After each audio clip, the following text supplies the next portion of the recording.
Fondation Kaliki Akwama. Territoire ya Mbanzangu ezali na 7 secteurs. Yango Fondation Kaliki Akwama Kiakiziki bazali komema développement bisika nyonso. Na mokolo samedi 24 septembre 2022, batika ki cité ya Mbanzangu kokota entrée kulingo nzela ya mabele.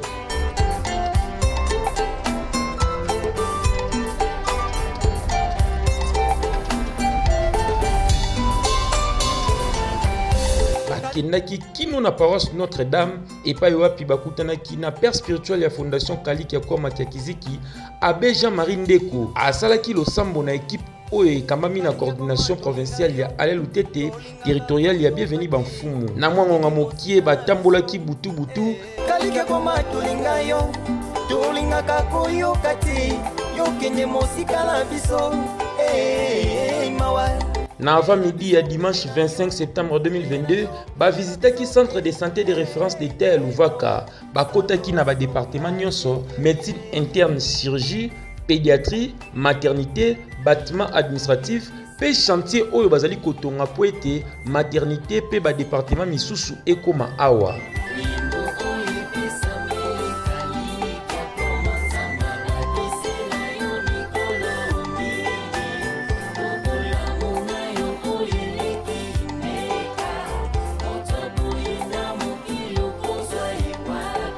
Loko la Fondation Kaliki Akwama Kiakiziki bazali komema développement na territoire mobimba ya Mbanzangu balobi ba ko accompagner centre de santé de référence d'État ya Louvaka kino na suka ya kotonga bâtiment oyo na présence ya coordinateur provincial Alain Lutete batalaki maternité lolenge ezali ba mama misusu babotaki kasi moyen ya kozonga ndako ezali te pona mosolo ezate akotaki pédiatrie chirurgie ba département nyonso kutu salle d'accouchement epesaki pasi po ete niveau ezalaki esengelaki ezala bongo te yango Fondation Kaliki Akwama Kiakiziki bazosala lombango po ete bâtiment ya sika esila bandeko bazwa soin ya qualité. Na suka ya visite, coordonnateur provincial Alain Lutete na kombo ya président Kaliki Akwama afutaki mosolo nyonso ya bandeko oyo bazalaki deja na nzela ya kozonga bandaku kasi mbongo ezalaki te esalaki esengo makasi epai ya bandeko nyonso bazalaki na kati ya hôpital. Nzambe kalusaku muna papa Kaliki Akwama nzambe pambola bino. Flavien Kanga, administrateur gestionnaire titulaire ya centre de santé de référence d'État ya Louvaka oyo ezwami na kati ya zone de santé ya Kipangu asepeli makasi na appui ya Fondation Kaliki Akwama Kiakiziki pour être bâtiment Oyo et Tongama Outa 1954. Nous sommes aussi sur les réseaux d'ondes, nous suivons aussi ce qui se passe ailleurs par rapport à l'intervention de la Fondation et nous estimons que cette intervention-là qu'il y a ailleurs, aujourd'hui aussi on peut espérer que quelque chose se fasse au niveau de Louvaka. Quitter votre terroir là-bas, venir ici nous visiter, c'est un grand honneur. Nous vous félicitons pour tout ce que vous faites et aimerions que ça ne se limite pas seulement à Louvaka. Coordonnateur territorial Bienveni Bamfumu, Lokola Munganga, après visite à l'objet hôpital Ekoki Kozala Boete. Na yango yemoko lokola zana kati ya Fondation Kaliki Akwama Kiakiziki, bakosana lombango po ete bandeko ya Louvaka bazwa traitement lolenge elongo bani. Quand on dit que le centre a été construit en 1954, ça dépendait aussi du nombre de la population de cette époque-là. Il y a eu évolution démographique et aussi il y a eu vieillissement de tout. Les bâtiments ont vieilli, le matériel a vieilli et la population a augmenté. C'est ce qui fait qu'on retrouve ce centre à cet état ici. Donc le centre a vraiment besoin d'un renouvellement. Moulenda Serge, médecin directeur du centre de santé de référence d'État ya Louvaka, azali très content na oyo Fondation Kaliki Akwama Kiakiziki et sali pour être batu ebele balekaka attaque ou visiter batalaka te. Le bâtiment est déjà en élévation. Il reste que la charpente et quelques petits travaux de finissage. Ils ont bien accepté de pouvoir nous aider par rapport à ça, d'apporter ce qui nous manque pour que nous puissions achever les travaux de construction, qui a déjà commencé il y a longtemps, mais qui traîne faute de moyens.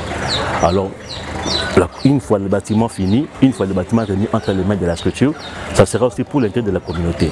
Alors nous sommes très contents par rapport à ça et nous voulons qu'il puisse prospérer, continuer également dans sa activité pareille, en fait de pouvoir nous aider dans le développement.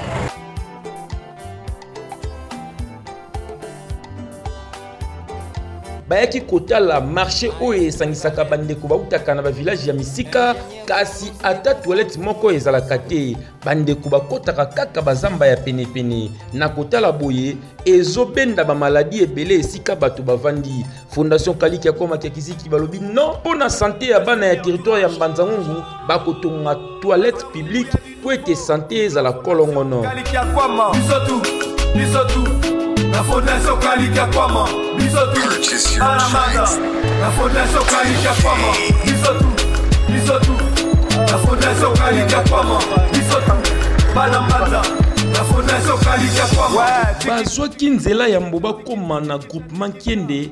Équipe ya Fondation Kaliki Akwama Kiakiziki batelemaki na village Mbubu groupement Kiende oyo esangisi 5 village ya minene kasi bandeko bazosalela kaka pui moko basengaki na fondation batela bango ndenge nini bakoki kobakisa bapu ebele po ete population eleki ebele bamama baleli mono kibeni mama Landi Jane ivwananga kumbanza Mbubu groupement Kiende secteur Gomside wabungizi likisunzula mwa babeno na bana pasi za maza beto kumbanza Mbubu za ngolo kibeni zina leke nsuka timu ya Intangu dikirunteka mazako tala nkindu va pompi lero tulombele kwa papa Kaliki Akwama pasi wiza watukudi kila pompi kyankaka mpasi to akala muluvuva mu kunkoko kutu maza nkatu mayumini plato vete sukula minlele nkatu apare keko pompi osa kututula vraiment papa Dwa kutonda wa yingi me utukudi kele aka pompi kyankaka mpasi zoza on zamana nanga izozo tunawa mpasi za beto kumbanza ya Mbubu. Diki ya village Mbubu atalisi ndenge nini azali konyokwa mana population na ye na likambo etali mai po ete koswana ezalaka moi pe butu. Biso tuana problème awa serie problème ya mai tozana source awa. Source ya ngoyo tozana 5 village.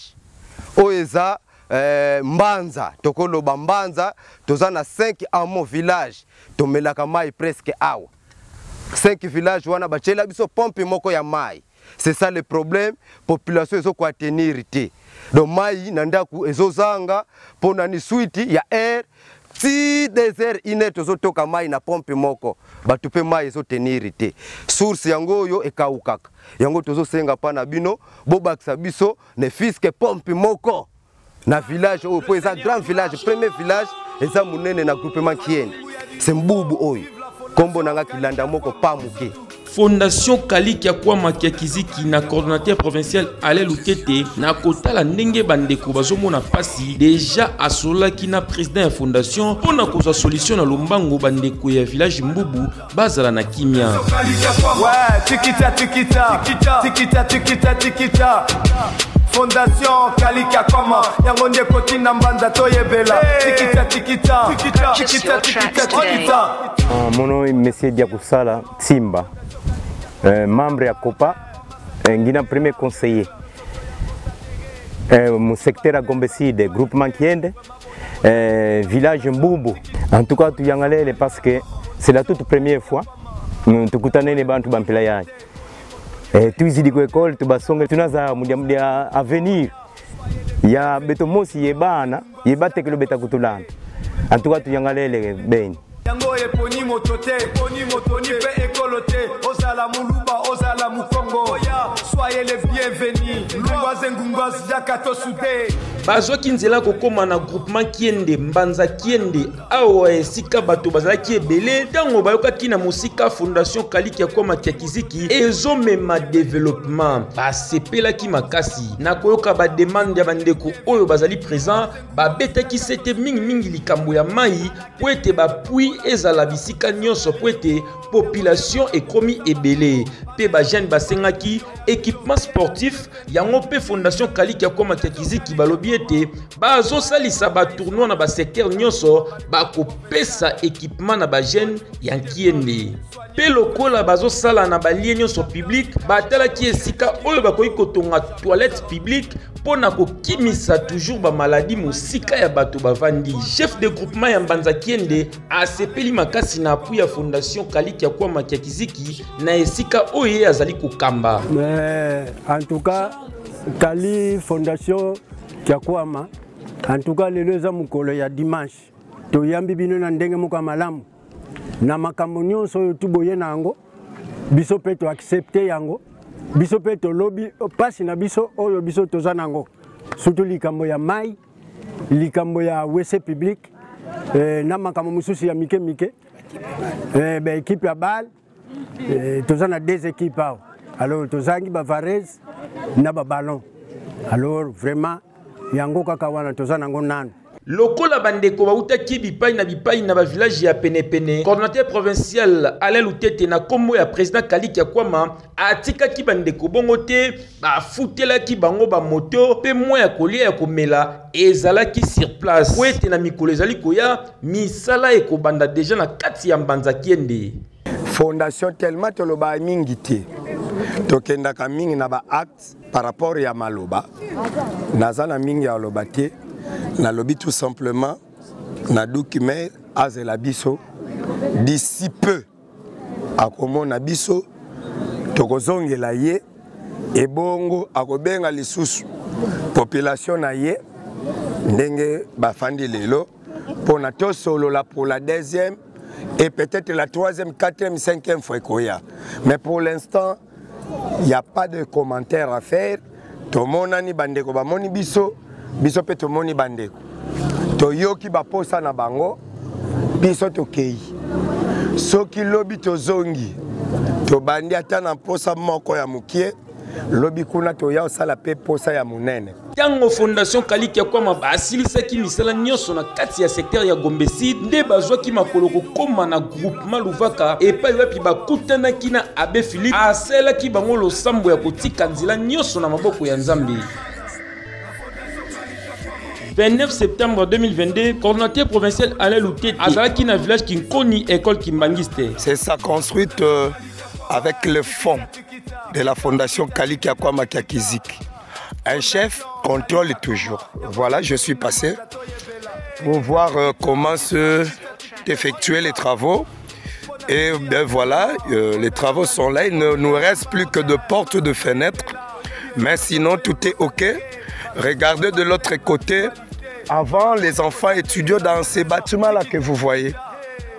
Le bâtiment-là que vous voyez, 3 portes là, c'est là où les enfants étudiaient.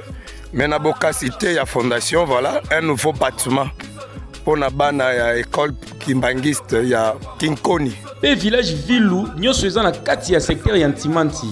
Comme vous pouvez le constater, les bâtiments construits aux frais propres de la fondation. Je suis descendu pour na omona Matondo mingi président. Fondation Kaliki Akwama ekozala na bino tango iso. Esengeli moto na moto amema mokie oye aza nango po ete développement ekota mobimba na kati ya territoire ya Mbanza Ngungu pona nini te na province ya Congo Central mobimba. Bisotu, la Fondation Kaliki Akwama. Bisotu, Balamada, la Fondation Kaliki Akwama.